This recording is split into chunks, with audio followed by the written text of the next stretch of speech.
All right, guys, I think we're about ready to get going. All right, Coach Bolt's here. We'll get started with Chris Bassinet. Hey, Will, I guess I'll just get right to it with the news that the Big Ten's going to allow fans coming out this morning. I guess, what does that mean for you guys, and how excited are you to be able to play at home in front of some fans? Yeah, the timing worked out pretty well for us, being on the road the first 3 weeks and then having this come down this morning. I'm happy for our players. Obviously, we're all excited, but I'm happy for our players. They've been through a lot in the last year.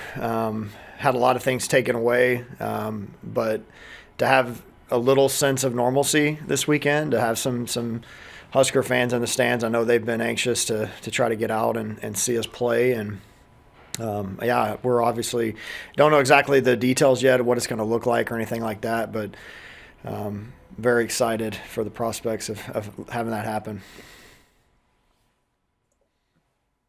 Chris, you got any questions about the weekend?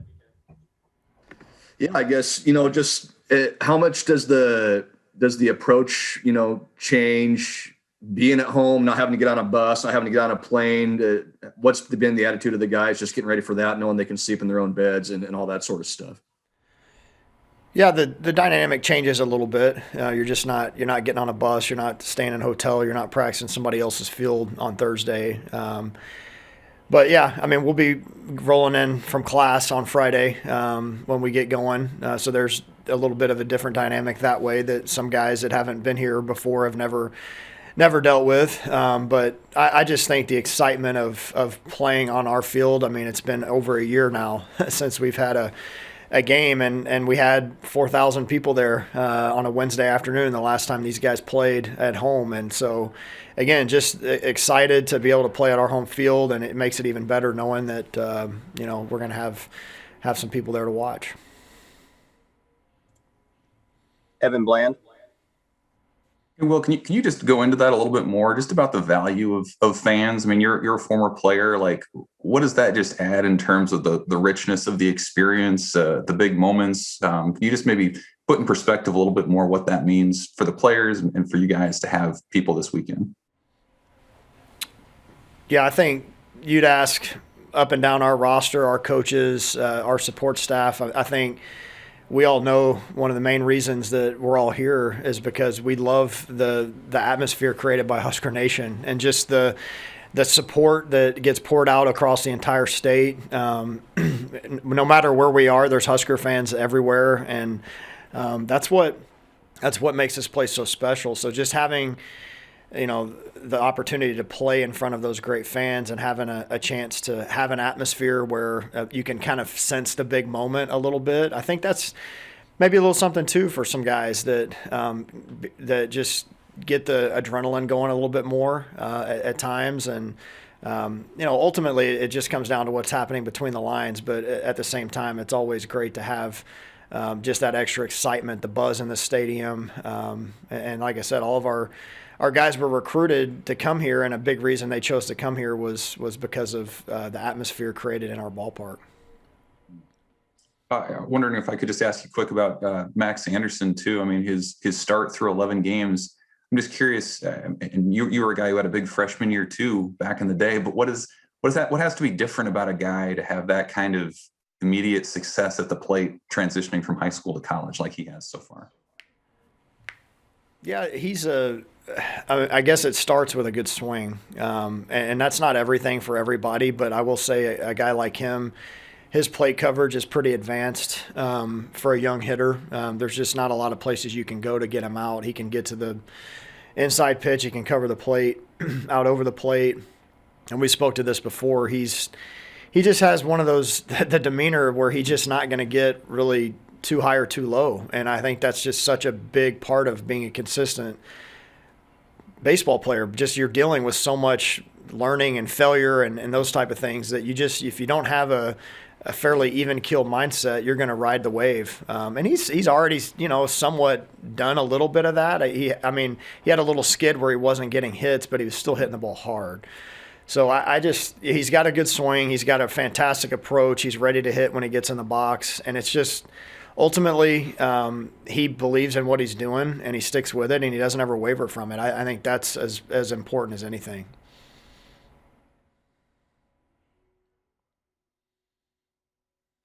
Mike Babcock.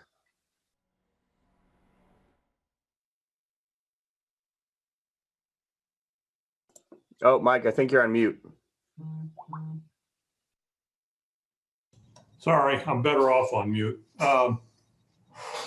Luke Rostrom, this is kind of a statement, maybe more than a question, but he came in and started the second two games last weekend and hit pretty well.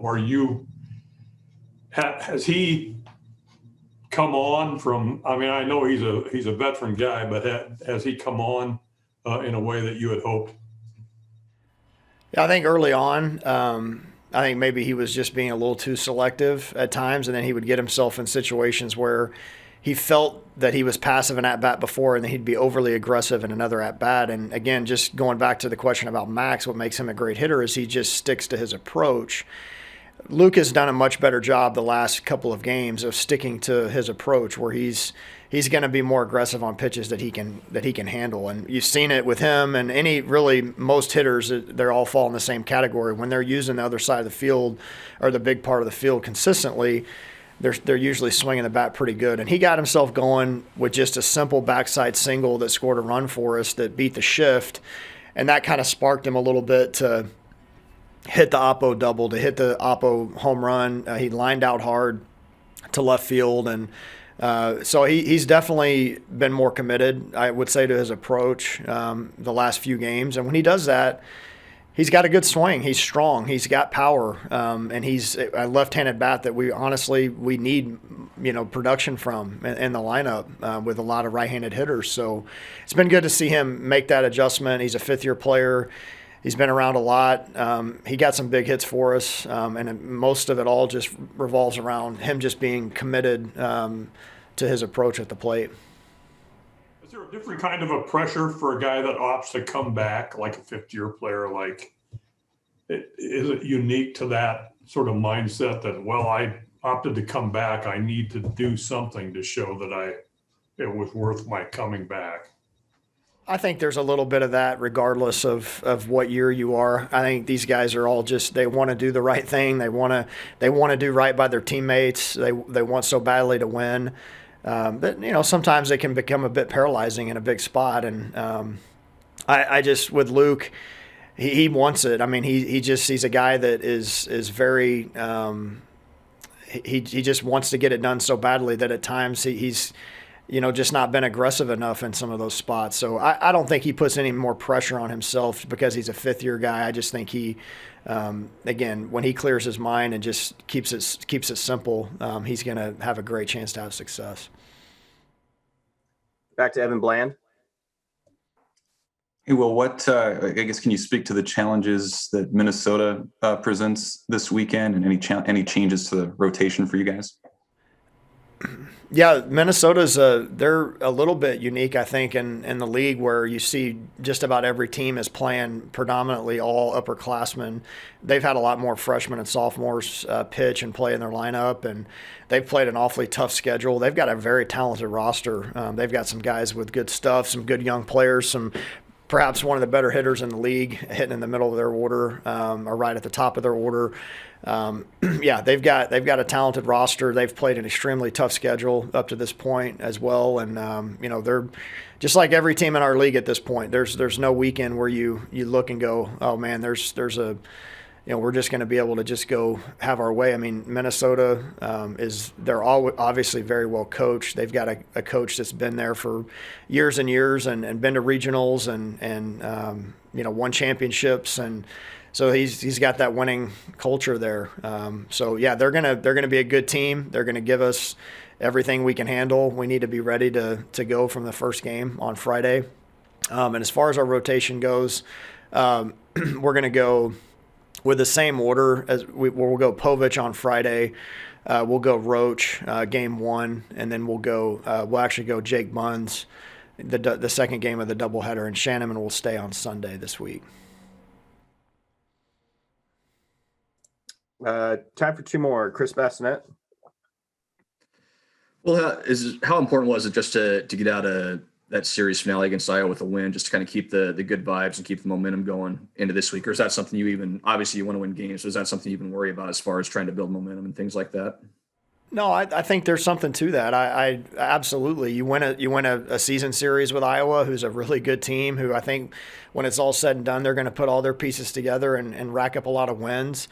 Winning the season series with them, 3 out of 5 was big. And finishing that weekend series off on the road was huge. I mean, they had us behind the 8 ball on Friday night, and we came back and with a vengeance and played at a high level. And so it is huge. I mean, it's hard to grab momentum in a season if you're constantly getting beat on Sunday. If you don't finish the weekend off the right way, you just don't ever kind of grab that momentum going into the next week. And again, in order to do that, you've got to have depth in your lineup. You've got to have ability for guys to stay focused, to play.